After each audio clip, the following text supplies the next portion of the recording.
having a good week so far. Whatever the week has thrown at you, I hope that you've known something of the presence of God with you as you've gone about your everyday business, and whether that's taking the kids to school or working in the office or whatever it is that you might be, that you've just been aware of God at work in you and through you.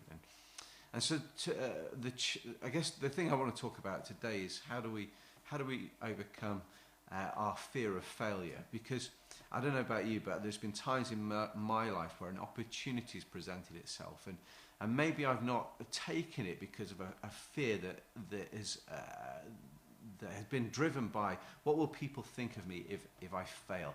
What will I look like if this all goes wrong? And so we can sometimes stop ourselves from taking some risks. The thing is, following Jesus and life is actually a risky business. We are people of faith. We live by that which we don't see or can't physically touch. But we put our trust in Jesus, who is at work in us and through us. And so by the very nature of our faith, it's risky.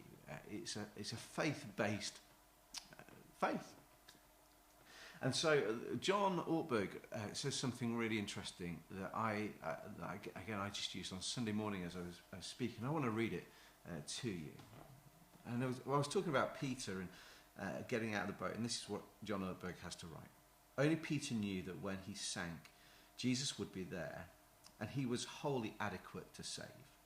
The other disciples could not know because they never got out of the boat. This is the fundamental truth. If you want to walk on water, you've got to get out of the boat. If you want to experience the power of God in your life, you've got to take a step of faith. It involves risky obedience. I wonder what it is that God is asking and stirring in you, a risky obedience, a step of faith. If you want to walk on water, you've got to get out of the boat. I know that God's stirring some stuff in me and us as a church, and I just invite you this week to maybe take some steps of faith. And what is it that God is asking of you?